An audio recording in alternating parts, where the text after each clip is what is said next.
നമസ്തേ, ഞാൻ doctor Anshree from Leelajani Ayur care.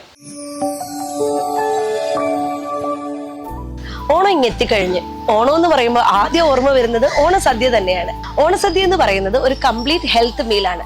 ധാരാളം fibre rich ആയിട്ടുള്ളതും ആന്റി ഓക്സിഡൻസ് ആയിട്ടുള്ളതും പ്രോട്ടീൻസ് അടങ്ങിയതും അതോടൊപ്പം തന്നെ പ്രോബയോട്ടിക് അടങ്ങിയതുമായിട്ടുള്ള ഒട്ടനവധി ഫാക്ടേഴ്സ് നമ്മുടെ ഈ സദ്യയിലുണ്ട്.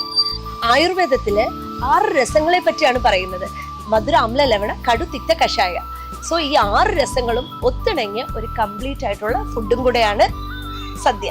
അപ്പൊ ഇനി നമുക്ക് ഓണസദ്യയിലെ ഓരോ വിഭവങ്ങളെയും ഒന്ന് പരിചയപ്പെടാം.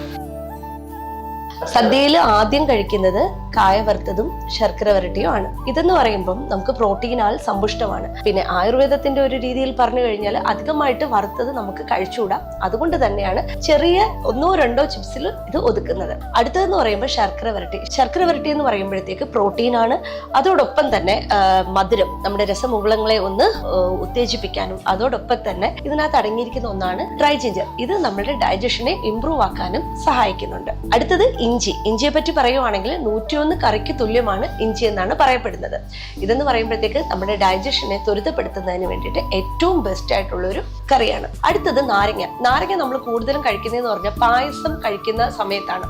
അതായത് പായസം കഴിക്കുമ്പോൾ അധികമായിട്ടുള്ള മധുരം നമ്മളെ മത്ത് പിടിപ്പിക്കും. അപ്പൊ ഇതിന്റെ ഡൈജഷനെ പെട്ടെന്നൊന്ന് ത്വരിതപ്പെടുത്തുന്നതിന് വേണ്ടിയിട്ടാണ് നാരങ്ങ കഴിക്കുന്നത്. വിറ്റമിൻ സി ആൽ സമ്പുഷ്ടമാണ് നാരങ്ങ.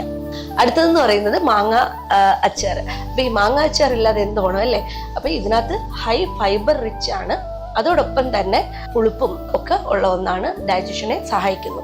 അടുത്തത് പച്ചടി. ഇത് കൂടുതലും നമ്മൾ വെള്ളരിക്ക ചേർത്താണ് ഉണ്ടാക്കുന്നത്. ഇതിനകത്ത് അതേപോലെ തന്നെ കേട്, അതായത് തൈര് ചേർത്തിട്ടാണ് ഉണ്ടാക്കുന്നത്. ഇത് നമ്മുടെ ഡൈജസ്റ്റീവ് എൻസൈംസിനെ ഒന്ന് ആക്ടിവേറ്റ് ചെയ്യാനും ദഹനത്തെ പെട്ടെന്നാക്കുന്നതിന് വേണ്ടിയിട്ടും അതോടൊപ്പം തന്നെ പ്രോബയോട്ടിക് ആയിട്ട് റിച്ച് ആയിട്ടുള്ള ഒരു കണ്ടന്റ് ആണ് കേട്. അതിനകത്ത് നമ്മുടെ വെള്ളരിക്ക ചേർന്നാണ് ഇത് ഉണ്ടാക്കുന്നത്. വെള്ളരിക്ക എന്ന് പറയുമ്പോഴത്തേക്ക് ഹൈലി ഫൈബ്രസ് ആണ്, വാട്ടർ കണ്ടന്റ് കൂടുതലുള്ളതാണ്, ഒട്ടനവധി ആരോഗ്യ ഗുണങ്ങളുള്ളതാണ്.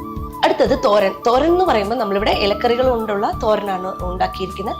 തോരൻ എന്ന് പറയുമ്പോഴത്തേക്ക് നമുക്ക് നമ്മുടെ ടോക്സിൻസിനെയൊക്കെ പുറന്തള്ളാനും നമ്മുടെ മലബന്ധം ഒന്നും ഉണ്ടാക്കാണ്ട് നമ്മുടെ ശരീരത്തിലെ മൊത്തം ദൂഷ്യത്തെ പുറന്തള്ളാനായിട്ടും സഹായിക്കുന്നുണ്ട്. അവിയൽ എന്ന് പറയുമ്പോൾ എഗെയിൻ അത് ഭയങ്കരമായിട്ട് ഫൈബർ റിച്ച് ആയിട്ടുള്ള ഒരു സോഴ്സാണ്. ഫൈബർ ഉണ്ട്, പ്രോട്ടീൻ ഉണ്ട്, വൈറ്റമിൻ സി, ഫോസ്ഫറസ് ഒക്കെ അടങ്ങിയിട്ടുണ്ട് അവിയലിൽ.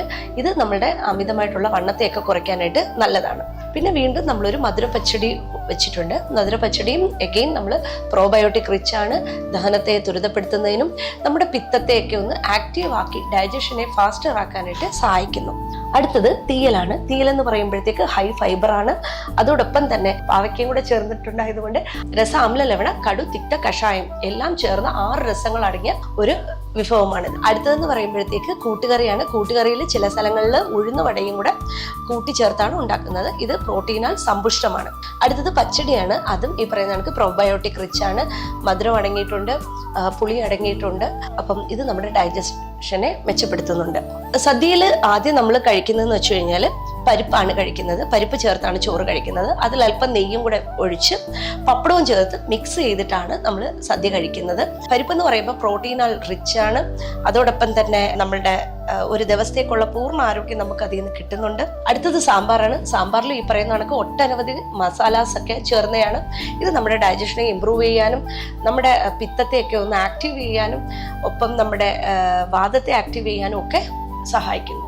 അടുത്തത് പായസമാണ്. പായസം പല സ്ഥലങ്ങളിൽ പല രീതിയിലുള്ള പായസങ്ങളാണ് കൊടുക്കുന്നത്. അടപ്രഥമൻ എന്ന് പറയുന്നത് സദ്യയിൽ ഒഴിച്ചുകൂട്ടാൻ പറ്റാത്ത ഒന്നാണ്. അടപ്രഥമൻ എന്ന് പറയുമ്പോൾ നമ്മുടെ റൈസ് കൊണ്ടിട്ടാണ് അട ഉണ്ടാക്കിയെടുക്കുന്നത്. അത് കണക്ക് കടല പായസം, സേമിയ പായസം, അരിപ്പായസം അല്ലെങ്കിൽ ബോളി ഇതൊക്കെ ചേർന്നതാണ്. പിന്നെ മധുരത്തിന്റെ ഒരു കണ്ടിന്യൂറ്റിയാണ്. അപ്പൊ ഇതൊക്കെ തന്നെ നമുക്കറിയാം, മധുരം കഴിച്ചു കഴിഞ്ഞാൽ നല്ല ഓർമ്മശക്തിയും അതോടൊപ്പം തന്നെ നല്ല ഉറക്കവും നല്ല എനർജിയും കിട്ടുന്നതാണ്. പായസം കഴിച്ചു കഴിഞ്ഞാൽ നമ്മൾ ആദ്യം കഴിക്കുന്നത് പുളിശ്ശേരി ഒഴിച്ചിട്ടാണ്. പുളിശ്ശേരി എന്ന് പറയുമ്പോൾ ഹൈലി പ്രോബയോട്ടിക് റിച്ച് ആണ്. അതിനകത്ത് കുമ്പളങ്ങയൊക്കെ കാണും. കുമ്പളങ്ങയൊക്കെ നമ്മുടെ ടോക്സിൻസ് റിമൂവ് ചെയ്യാൻ ഏറ്റവും ബെസ്റ്റ് ആയിട്ടുള്ള ആഹാരമാണ്. അച്ചാറൊക്കെ കൂട്ടി നമുക്ക് കഴിക്കാവുന്നതാണ്. അത് കഴിഞ്ഞിട്ടാണ് നമ്മൾ രസം. ഇപ്പം നമ്മൾ ധാരാളം മധുരവും ഒക്കെ കഴിച്ചു കഴിഞ്ഞു. അപ്പം ഈ രസം എന്ന് പറയുമ്പോൾ അതിനകത്ത് കുരുമുളകുണ്ട്, വെളുത്തുള്ളിയുണ്ട്, അതേ കണക്ക് കായമുണ്ട്. ഇതെല്ലാം തന്നെ ഡൈജഷനെ ഇമ്പ്രൂവ് ചെയ്യുന്നതാണ്. അത് കഴിഞ്ഞതിന് ശേഷം സംഭാരം, എഗെയിൻ ഇറ്റ്സ് ഫോർ ഡൈജഷൻ. അപ്പൊ നമുക്കിനി നല്ലൊരു സദ്യ കഴിച്ചു തുടങ്ങാം. പപ്പടവും കൂട്ടി. അപ്പൊ ഏവരും ആസ്വദിച്ച് സദ്യയൊക്കെ കഴിക്കുക, ആരോഗ്യത്തോടെ ഇരിക്കുക. ഏവർക്കും ലീലാജനി ആയുർ കെയറിന്റെയും എന്റെയും വക ഓണാശംസകൾ. നന്ദി, നമസ്തേ.